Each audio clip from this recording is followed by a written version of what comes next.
A long time ago, at the start of me creating this type of content, I made a video talking about characters who are just complete menaces to society. Some of the worst, most dangerous men in media history. Guys who have the same type of behavior to steal candy from children.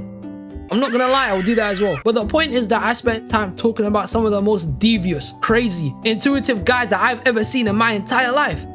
And it low-key kind of did a little well. So I wanted to pivot this concept into speaking about some of the most evil, conniving, twisted people from anime. Because if it's one thing anime is known for, besides its peak fights, storytelling, transformations, and openings, it's the villains out here doing that madness. Whether they're reasonable for what they want to do to the world or to a specific group of people, or if they're just a hater and want to finesse everybody.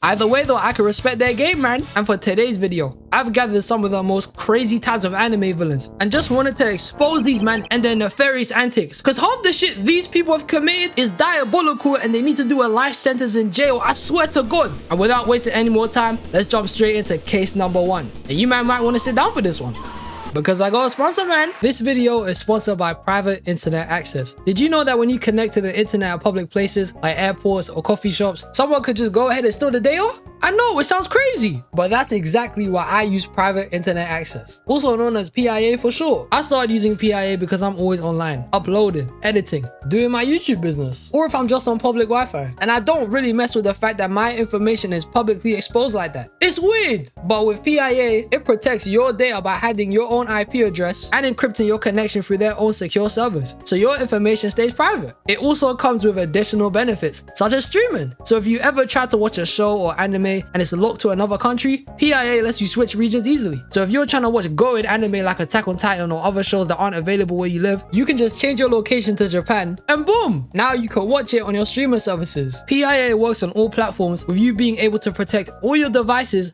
with just one subscription. And they even offer a 30-day money-back guarantee with 24/7 customer support, which means they won't air you. And if you use my link in the description, you'll get an 83% discount plus 4 months free, bringing it down to just $2.03 a month. It's a bargain. Once again, thank you to Private Internet Access for sponsoring this video. Now let's get back to it. The first person I'm bringing to the stand to expose him for his madness is none other than brother Kira YoshiKage from part 4 of JoJo's Bizarre Adventure. And to cut it real short, this guy is weird, man. Like deadass, take Ted Bundy and Jeffrey Dahmer, use them together and put them in a purple suit and you get Kira YoshiKage. The man who by appearance comes off as a normal working class citizen in the town of Morio, peacefully living his days out working at a department store, pulling all the fine women in the city, having a simple life with a dedicated schedule, and he also has a giant hand fetish. Yo, who is this guy, bro? Kira YoshiKage is a notorious serial killer who's out here murdering women and keeping their hands to most definitely do some weird shit. He always carries one around with him like his standard procedure. He has a hand in his house, in his coat pocket. While he was eating a sandwich, he ate the food off his hand. But the worst thing this guy did was when he started licking the sauce off the dead hand. Ugh, man, this guy's nasty. Even murderers don't move this disgusting when it comes to eating. Yo, at least most of these guys kill then eat, not merge this shit together. That's nasty as hell, man. Like, he definitely gives the vibe that he dines at Arby's and eats the meat mountain sandwich religiously there. Yo, no shade to anyone who eats at Arby's, but if you actually eat this shit, I need you gone, bro. This is diabolical. But this, ladies and gentlemen, is how life is for Kira. By day, he's a simple man working a 9 to 5. And by night, well, let's say he's creaming his hands a little, you feel me? And with all the simplicity and nobody ever being able to figure out Kira's true identity, that day would all change when Shigechi's fat ass decided to one day jack Kira's sandwich bag while he was eating in the park. And in the sandwich bag was the severed hand he was carrying. And bro started panicking. He was moving like, ah, shit, I'm finna go to jail. I can't do it. I'm gonna get done out in there, I swear. So with that in mind, Kira starts tailing Shigechi, who followed up with Okuyasu and Josuke to go have lunch at school together, with him finally retrieving his sandwich bag and he could go on his merry way, minding his own business and attending his duties. Until this guy Shigechi caught him with the bag, and since he thought he was stealing his lunch, he starts using his stand to steal the bag back, which rips the bag in half and reveals the hand that was inside it. And Shigechi didn't know what the hell was going on. He was like, what the hell is this? Where's my food, fam? But he didn't know that as soon as he saw that hand, it was game over for him, bro. Kira knew that as soon as he ripped the bag, he had to die. So he summons his stand, Killer Queen. which in my opinion is one of the hardest stands in JoJo. Like the majority of them, it's also a close range beat 'em up type of stand, with its special ability being to turn anything into a bomb. And Shigechi's stand is literally designed for stealing shit. So you can guess how this went. Kira got Killer Queen to hold out a coin, which Harvest gave to Shigechi, and then boom, blew up in his face. Somehow he's still alive. So he walks his finessed ass all the way over to where Josuke and Okuyasu were at to warn them about Kira. But as soon as this man touched the door handle, it was already too late. Killer Queen already made the door handle a bomb. This guy Kira just murked a 14-year-old boy. He killed a kid. He's crazy. But this is just the beginning. Kira and Killer Queen just start doing the maddest shit throughout the whole season. As everyone starts investigating into Shigechi's murder, Jotaro and Koichi follow up on a clue they had from a button Harvest took from Kira, which ends up with them pulling up to a tailor. And as the tailor is reaching into Kira's blazer, this shit just comes out and finesses his hand. A little tank that is Killer Queen's second ability, Sheer Heart Attack. And this thing is hella broken, don't get it twisted. Sheer Heart Attack is a small immortal tank that follows high heat signatures and just blows up anything in his way. Like it finessed Jotaro. He got boomed here. It was so overpowered, it forced Koichi's stand to evolve. That's how busted it was, with it being able to freeze the tank in place, which pulled Kira back to the scene. And I'm not gonna lie here, it looked like it was over for him. Josuke and Okuyasu pulled up and figured out he's the murderer. Koichi and Jotaro are healed. Like I thought they were gonna jump big man. But it turns out Kira had other plans. Right after getting cornered, this fiend chops his hand off and uses Sheer Heart Attack and dips. Then when Josuke uses Crazy Diamond to heal his hand and the gang start chasing after it, they come to find out Aya is dead. And Kira switched bodies. The man escaped. Yo, 10 out of 10 performance. I don't know how he pulled that shit, but that's cold, man. Kira has now switched bodies and became a man named Kosaku Kawajiri, a simple family man with a wife and a kid named Hayato. And this was Kira's chance to live a peaceful life, start over, have a family, which is a bonus, and move on with the rest of his days in peace and quiet. But Kira couldn't do that shit. He's too much of a weirdo. He started moving crazy. He was thinking too much about his fetishes. It was so bad that one day, Kira couldn't handle it anymore. He needed it. So one afternoon, he follows a couple into their apartment, blows up her boyfriend, then puts his ears on his girlfriend's like his earrings, then blows her up and only leaves her hand left. He's crazy. But I'm gonna keep 100 here. If you've seen JoJo's Bizarre Adventure, Kira has the most anticlimactic, most whole death out of any villain in this series, I swear down. Because the way he died was just some bullshit. But before I get into speaking about this, I must mention Killer Queen's third ability. So when Kira became Kosaku, Hayato knew he was sus from the minute he came home that day. So he's been investigating, doing some digging, and finding clues as to who his dad really is. And eventually, Kira's dad, who's a ghost, pulled up to him, and the arrow he was carrying stabbed Kira by itself, which gave him a third ability. Bites the dust. One of the most busted powers I've ever seen. And how it works is if anyone is to figure out Kira's true identity, he would put a bomb in them, which would explode and send them and himself back in time. The man had a failsafe. He tortured Hayato with this over and over again by putting him in a time loop of everyone dying as soon as he clocked who he was. It's mental. Though eventually, due to plot, Hayato outsmarts Kira and the gang figure out who he is without him resetting time, with Jotaro just beating the shit out of this man and taking his life. But remember when I said he has the most anticlimactic death of all JoJo villains? Yeah, so he dies to get run over. How do you die to this crap? You're a stand user! The rest of the villains in this franchise die to either the hands of the main characters or they just get put in a loop where they die over and over again. How did this man die to an ambulance backing up to try and save him? That's some dumb shit. Kira is a true demon. This man is just a creep. And if it wasn't for Shigechi mistaking his sandwich bag for his, this man would have kept doing his whole Dexter shenanigans. He's weird. Going on to my next villain, we have one of One Piece's greatest characters. A man who always has that shit on. A man who always stole the show every time he appeared on screen. A guy that is one of the most evil men to ever exist. The one and only Donquixote Doflamingo. And yo, as much as I like Doflamingo's fit, I'm gonna call this shit out real quick. Why does this man have the worst case of jack-ups I've ever seen in my entire life? And no socks, fam. Who is this guy, bruv? This man is worth tens of millions of berries. Proper stack. But he's out here wearing trousers like this, showing off his hairy ass legs. And dress shoes with no socks. Criminal. I hate to say it, but in my opinion, low-key in this fit, the cape carries. I ain't standing by a man with jack-ups. That's crazy. But I digress. Doflamingo is one of the worst hearted people in One Piece. Like, the man is a born and bred hater. There's no defense to anything he's done. From him being the biggest black market dealer selling smile fruits to Kaido, blackmailing the king of Dressrosa to buy the country from him, to then betray that deal and force the king into killing a bunch of his subjects, making Doflamingo look like a hero, using sugar to turn a bunch of people into toys, had slaves working for him in the smile factory, killed his own brother. But he was a snitch, so I kind of understand that one. Made Bellamy his own punching bag, and so many more nefarious stuff. Like, just look at his list. Look at all the crimes he's done. He's crazy. And by seeing all of this, you would think Doflamingo had to have some crazy, traumatic, depressing backstory which molded him into the villain he is now. I mean, it's kind of understandable, but it's not really. Ever since he was a child, Doflamingo has always been on a madness. From jump, he's always been a supremacist since his family was celestial dragons. And the celestial dragons are a bunch of waste men, all built like trash, out here wearing helmets like they're SpongeBob and Stanley's tank. Whack fits, solely known across the land for murking people for status and owning people as if they're property. Basically, they're horrible rich people. And Doflamingo's family were also celestial dragons from the holy land of Marijua. This place stinks, bruv. Anyway, Doflamingo's family decided to leave their privileged ass lives since they're actually good people and go to start a whole new life elsewhere as normal townsfolk. But Doflamingo, he hated this. He was pressed at them leaving their life as upperclassmen. He didn't understand why his parents had to drag him and his brother into this giant change and them leaving their best lives to go be normal people. And to an extent, I kind of understand where he's coming from, because it literally makes zero sense. Why would anyone leave their rich life to go be normal? It's like saying you still want to be a millionaire, but you want to work at McDonald's. The food can't be that good.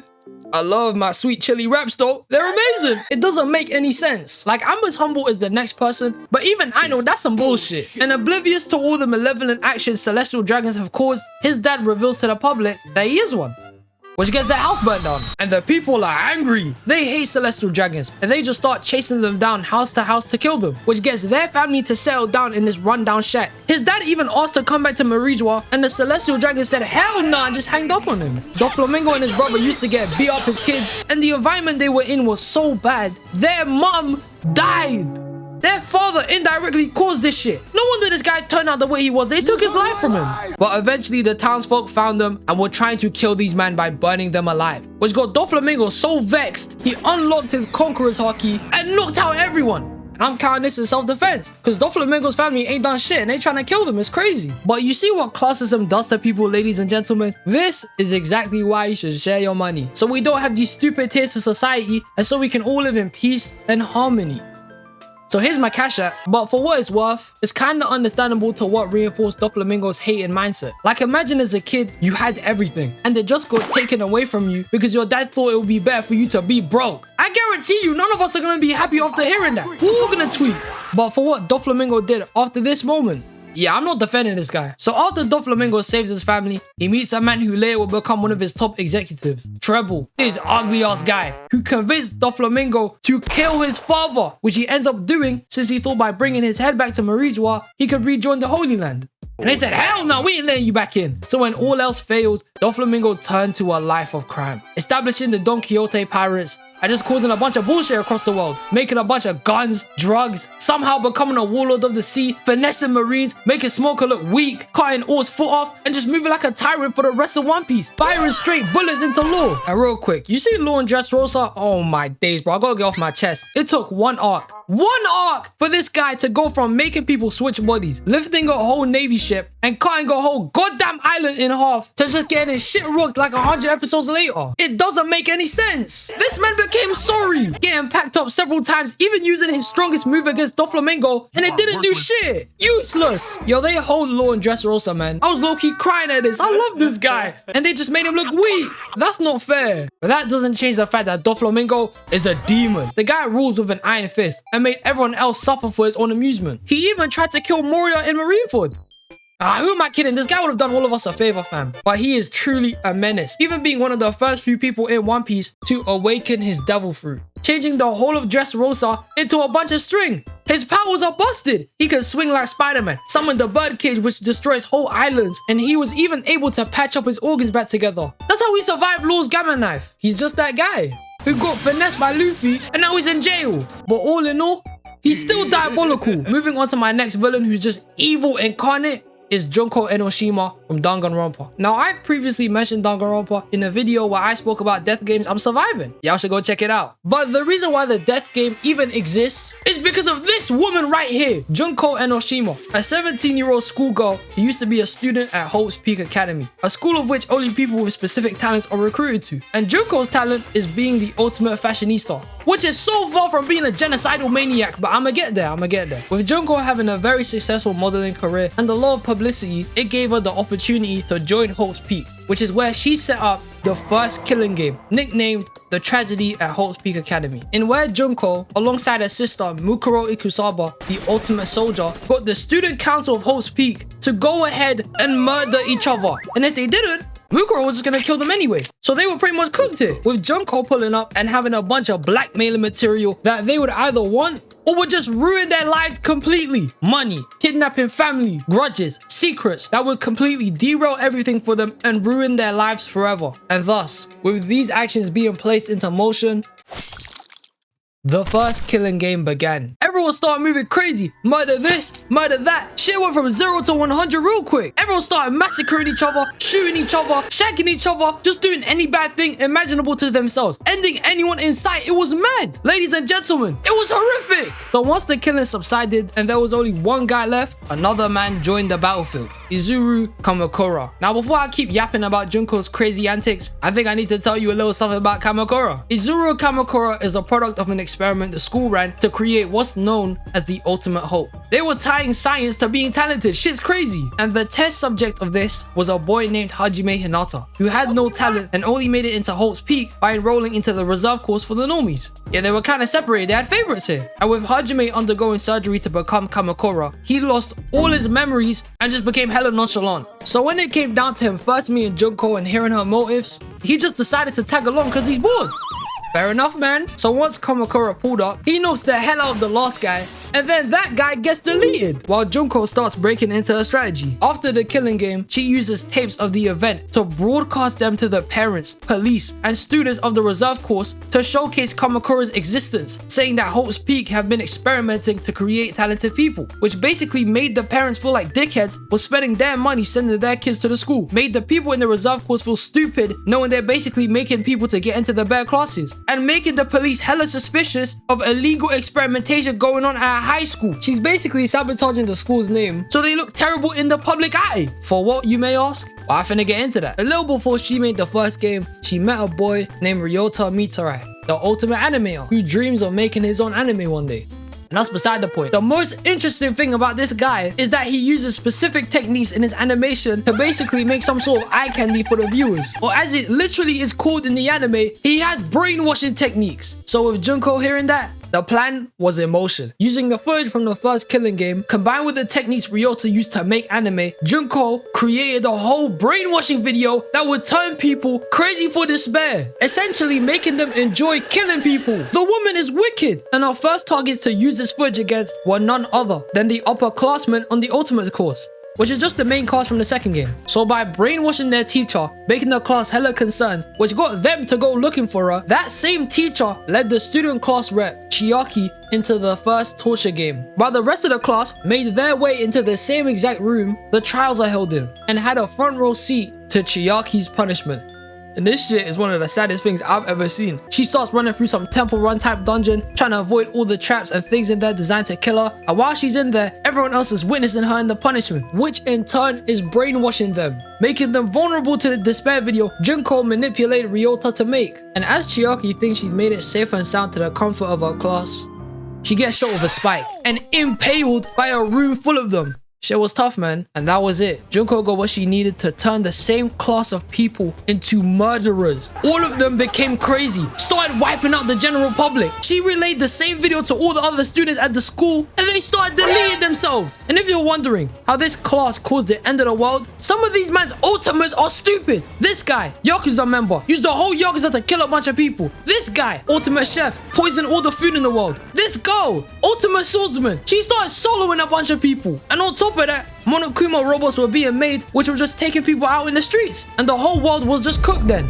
Junko Enoshima started what is literally called, and I quote, the biggest, most awful, most tragic event in human history. And for what, you may ask? Why did Junko decide to end the world? Why did she even want to destroy the planet and cause murders and genuinely turn the earth into a giant shithole? Well, it's because she's crazy. She's evil for the sake of being evil. She likes murder. She likes killing. She likes to see people suffer more than happy. So in other words, she's the devil incarnate. And remember earlier when I told you Junko's ultimate talent is being the ultimate fashionista? I lied. Her real ultimate talent is being the ultimate analyst, which makes sense in how calculated her plans were. She's a genius. This woman is unfathomably evil. I ain't got nothing to say here. She's dark.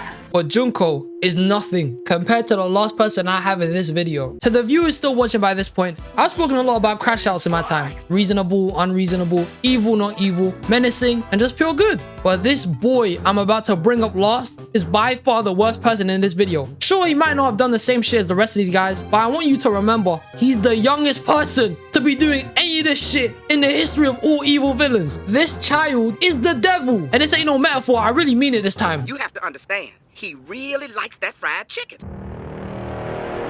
Police are looking for a group of thieves who pulled off quite the brazen robbery. You can't keep getting away with it! Can you tell me your name? Milton? And your last name? Deshaun.